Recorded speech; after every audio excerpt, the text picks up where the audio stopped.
So I just watched the first season of Wednesday, and to my utter disbelief and shock, I loved it. I bloody loved it.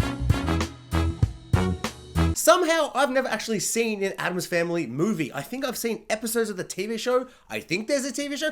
I don't really know. I am aware of the family, like the Addams Family, just because they're one of, pop culture's famous iconic families. I'm aware of them. But yeah, this is my first kind of real step into the Addams Family universe and all these characters and all these things. So, just right off the bat, no idea if this is sacrilege or, absolute atrocious kind of take on the mythology that is the Addams Family. But for me, really, really great. That coupled with the fact that Tim Burton was directing this, I actually thought he was directing and creating the whole thing. He didn't actually create it, he just directed like 4 episodes. So I'm not actually sure, how much of it is him, how much it is him just kind of coming in and doing like his little style and flair over it, or if they were going for this kind of, feel with the show, and then they're like, oh, who'd be a good director? Oh, Tim Burton, and they somehow got him. So I'm really not sure how much he actually had a part of it, but his name being like across it, there's like, Tim Burton's Netflix Wednesday. I don't think that's how you want to sell it, because like Tim Burton 15, 20 years ago,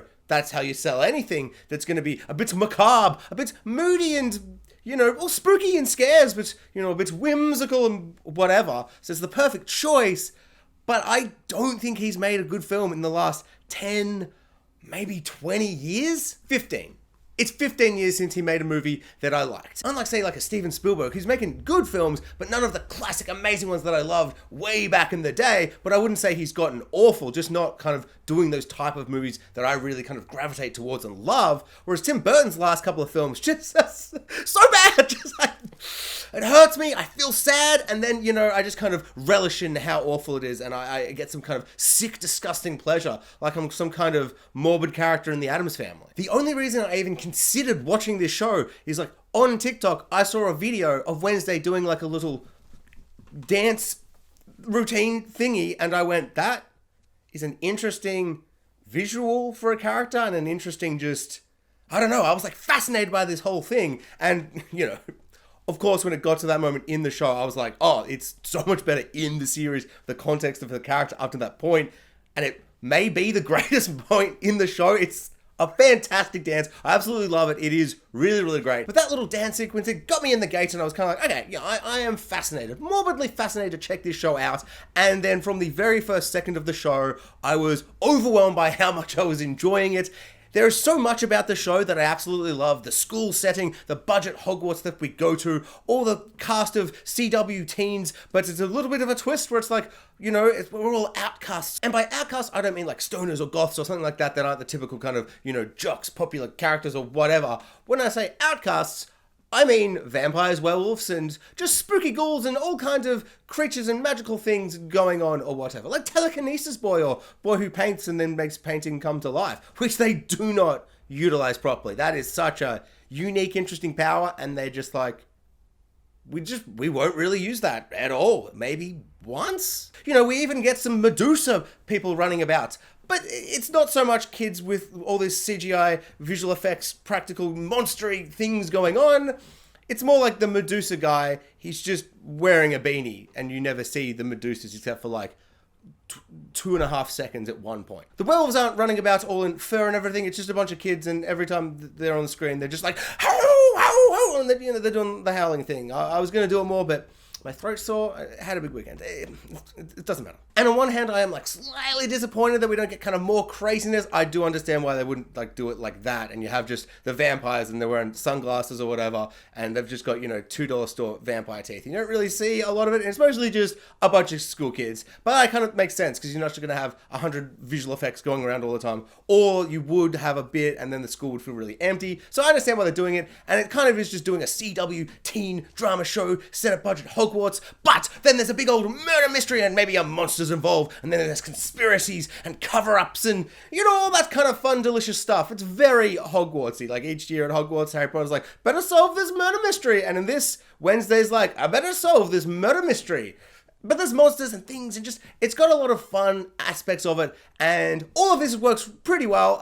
Some of it works better than other parts, but the thing that works so good, and carries the show, and makes the show so much better than all of those elements if they were just in any other show that you've seen in all these other shows, is Wednesday. Jenna Ortega as Wednesday is not only good, she's not only great, she's not only fantastic, she is, and this isn't being hyperbolic, and I am literally Mr. Hyperbolic, but she's perfect. She is so good. It is just, I don't know. It's kind of like a masterpiece of a performance. It is a masterclass. I was so overwhelmed by how much I enjoyed her character. The visual aesthetic of her and the whole costuming is really, really great. And the way she kind of stands out from everyone else, not wearing the usual blue and white or whatever it is costume, and she's just doing the black and white. She's allergic to colors, and I couldn't tell if that was a joke or she actually is, because they do give her like a different like uniform. But her performance is like this really deadpan kind of like slightly emotionless, but little sparks of emotion here and there, and kind of turns on the character that doesn't make it feel one note, even though maybe in the first 5 minutes you're going, oh, this is going to be very one note. But she's just like nailing the performance, nailing how she's doing this character. She is perfect. She is a revelation. She just nails the performance so well. Every single second of her doing anything at all in this show, just the whole time, just captivating. I was just so captivated. She makes the show watchable, even if there are moments and scenes that you don't love, and little plots and little arcs and little things happening in the series. Like, I didn't really love the end and how that all is resolved and all that stuff, but I didn't care, because I'm just like, I'll just watch Wednesday forever. Like, I just would watch this character do her little shtick, this little characterization of this character forever. Like, I cannot wait for season 2. I was even getting to the point at the end of like episode 6, and there was like 2 more to go, and I was just like, I can see all the plot points happen. I know exactly what's going to happen, and all the mystery. I've figured it all out, but I don't care. I wish there was like 5 more episodes at least. Like, I was so disappointed it was almost over, because she's just so good. Already after 1 season, she kind of feels like a character that kind of takes center stage in the show so strongly, and like takes such command of the series, that without her and her casting and her performance, it's not even a show. Like, it's nothing. And it's not to say all the other elements don't like work on some level, but I just feel like even when they're all working really well, they're not like even in the same ballpark or the same sport or whatever that metaphor thingy is as Jenna Ortega. She's just so good. Like, it reminds me of, say, like a Jack Bauer in 24, or a House in House, or another example of a character in a thing where you're like, they make the thing, and a good third example where you're like, yes, Jack, you've nailed the point you are trying to make, and that third one was just the cherry on top, and it all makes sense, and I understand what you're saying now, and yes, it's very good. The third one would be Wednesday in Wednesday. So House and House, Wednesday and Wednesday, and switch Jack Bauer from 24 for another character, or we'll just call Jack Bauer 24. So it's like a 24 from 24. The clock in 24 couldn't be 24 with that ticking clock, I guess. So the second best character in the show, apart from Wednesday, is her little sidekick Thing. A severed hand that is sentient, and he is an utter delight. He is so much fun. He kind of feels like this bizarre, interesting kind of combination of like a baby Groot and Doctor Strange's sentient cape. It's this sentient object that has, it's got personality, it's sassy, and it's funny, and it's, emotional, and all these things, but it's also like doesn't have a face or anything. Like, it's like like the cape, but it's a hand, and it just walks around on its fingers. But the way it emotes, not just in the way that it's doing the sign language and all that kind of stuff, but the way it kind of emotes like it is a human, but it's just this severed hand. It's exceptional, like, to the point where there's an emotional scene later in the season that is like kind of the most insane, stupid thing that's ever happened ever. And I almost cried. Like, I was so emotionally invested in the scene because of Thing, a severed sentient hand. I love Thing so much. Such a good little sidekick. And they're running about solving a murder mystery about a monster and secrets, conspiracies, and cover-ups, and the hand's just running about with her as a little friendly sidekick thingy. And it is like I am partial for that. I love a baby Groot. I love a baby Yoda. I love anything that's a sentient thing, but like, it doesn't speak, and it's a bit cutesy, and it's kind of weird. And this is kind of everything all piled into one, but the severed hand aspect of it is so goofy and funny. But yeah, honestly, there's a point where like, I won't spoil it, but it's so good. I love Thing. So apart from Wednesday, we have a whole bunch of different characters, and they're all okay to pretty good to meh. And the biggest example of being like, hey, this is pretty good. Oh, wait, no, it's not working. And, you know, it's 50-50 is the love triangle with these two boyfriends. Or potential boyfriends is kind of the better phrase. And they are fine to slightly interesting to maybe bad, but then maybe good again. And I was all over the place with these guys. The actual love triangle aspect of it was kind of fun in just the way that Wednesday feels like a character who's kind of sexless at a point, like this kind of like asexual character, or not even asexual, she just feels so uninterested and so emotionally disconnected from people. But then there's kind of this arc of the character as she slowly gets like, you know, 2% warm heart from her cold dead heart, and that's kind of a nice arc to have. So her dealing with these two guys that are attracted to her, just utter bizarre weirdness / cuteness / just, there's just so much going on with the character. I can understand how someone would be drawn to just this bizarre, insane, amazing, wild, just weird little girl. So I kind of like that aspect of putting her into like a generic cliche love triangle, you know, CW teen drama kind of situation, and like being like, well, how does Wednesday deal with that? And a lot of the school stuff does feel like it's like a CW teen drama, but Wednesday's here and she's deadpan and she's, you know, morbid and weird and all that stuff, and that's a kind of fun twist on it all. But then the boyfriend stuff kind of plays out very generically. But without them, we wouldn't have her going to the dance and doing her iconic, amazing dance, which is probably the highlight of the series. We also get a rival character to Wednesday who comes across as very cliche and generic at first, but, you know, then later on I'm like, well, okay, yeah, that's a bit more complex and interesting, but also not too interesting. And I feel like that's kind of every character. Like Brienne of Tarth is the headmistress, and the same, except that I just enjoyed her performance more because Brienne of Tarth is awesome and I love that actress, and Gwendolyn Christie just kind of seems like she's having a lot of fun, and I just like seeing her in things. And then we come to the roommate, who is Mrs. Color. She's anti-Wednesday. She's got all the rainbow thing going on. She's very, very girly and kind of outspoken and fun, and, you know, she's running about with just colors everywhere. Essentially, she likes colors. That's the main difference, and Wednesday hates everything and she loves everything, and so it's like, oh, how are these roommates gonna get along?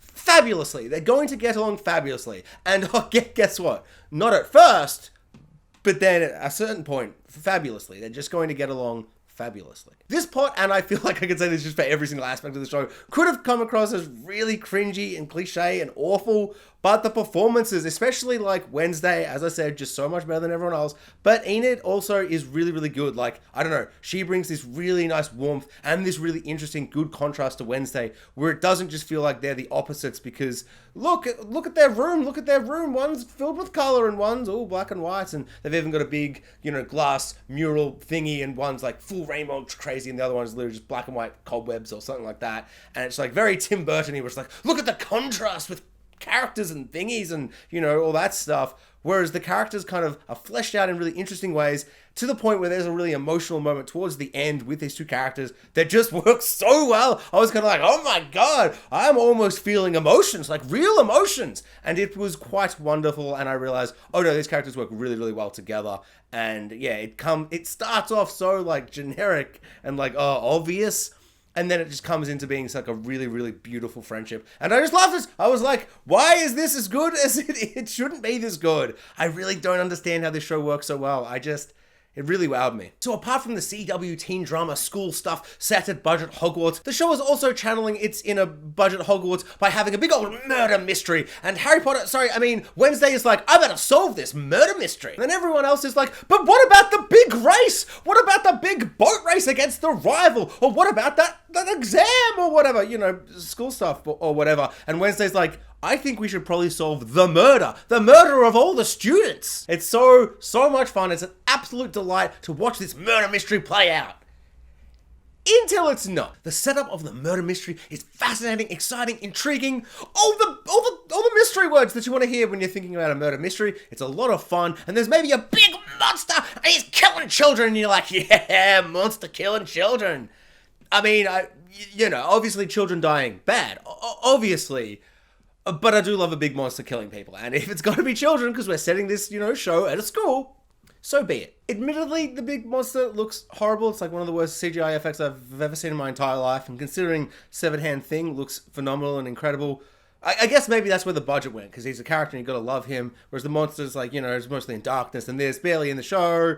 So I can kind of understand, but it would also be great if they just had the budget to show it good, or made it not CGI, made it not look like it does. We have this classic moment, like in the show, where it's like you go into a room and someone's like been drawing the monster and all these different drawings, you know, that classic scene in a movie or a show like this, and every single photo, or every single drawing, sorry, it's like, just looks so scary and horrifying and amazing. It's just kind of like, oh, I can imagine like concept art of this creature, and then you see it and you're like, it's so goofy and silly. It's not scary at all, but it is a big monster and it's killing children. And as I said, that's something I love. So we've got a setup, we've got a mystery, we've got all the things going on, and it's all a bit crazy, and there's conspiracies and cover-ups, and you know, all who's involved? Everybody? Nobody? Well, somebody's involved, obviously. But it's really, really fun. There's lots of great red herrings at first.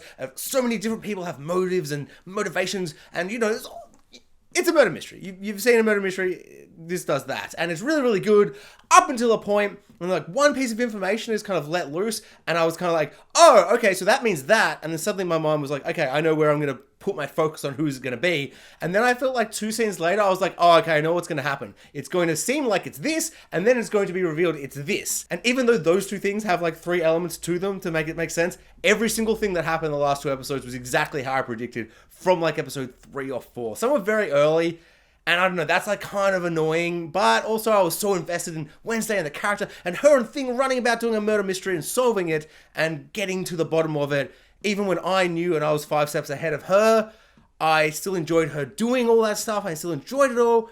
But I feel like the show at that point, I was just kind of like, does it think it's cleverer? Does it not care if you know? Is this show not for adults? Is this for like 12-year-olds or something? Like, I don't know. I was kind of confused by the mystery because at first I was so like fascinated by it. And then suddenly I was like, it's got to be this. Like, I would be so shocked if it wasn't. I'd put $100 on it. I wouldn't put any more because I don't have more, but if I had more, who would put it on it? But then I probably wouldn't because I back out and I doubt myself. Even though I know I'm right, I'd still doubt myself. But I shouldn't doubt myself in this bet that I didn't do and didn't exist because I was right. I was totally right, and that's kind of disappointing, but also, I don't know, so much of the show did work. I'm kind of more disappointed by the teen romance drama stuff that didn't really work for me because that's kind of more cringy and awful, and that's not kind of just like, oh, okay. That was just kind of like, ooh, no. Whereas this is just kind of like, eh. But also, I enjoyed a lot of it, although at the end, it does get weird and convoluted and messy and insane, and there's a couple of, you know, Deus Ex Machina kind of situations that appear that just really irk me. But as I said, Wednesday's such a good character, I kind of didn't care. Although now I'm saying it, I did actually care. And the finale is the weakest part of the show. The Addams Family themselves get a little bit of play, not as much as you might expect if you're looking for an Addams Family new TV series. It really is focused on Wednesday, but it should be because Wednesday is so good. The family get kind of one big episode where it's like the Addams Family episode, and that is mostly fun, but it does kind of feel like it's just like, oh, I thought we were doing this show about this plot, and then there's just an episode where it's about something else, but also they put that in because it's an Addams Family episode, and that's a bit of fun. Everyone's great. Catherine Zeta-Jones is really, really good. There's some really nice, interesting, kind of surprising kind of mother-daughter kind of tension there. But also, I kind of felt like, and this isn't because Catherine Zeta-Jones is bad in it, she's actually really fun and great, but she is getting outclassed by Jenna Ortega in every single scene they're in, to the point where I'm like, it's like watching, you know, a superstar of Hollywood go to someone's like high school drama performance, and they've just got a bunch of like 13-year-old kids there in year 7, and you're like, they probably shouldn't have made Brad Pitt act with all these children. That just seems cruel and mean to the children. And that's what it's like. But Catherine Zeta-Jones is all the 13-year-olds, and Jenna Ortega is, who did I say? Tom Cruise? Brad Pitt? The actor I said 14 seconds ago. Thanks for watching, guys. Like, subscribe, hit the notification bell, and comment below. I'd love to know what everyone thought of Wednesday.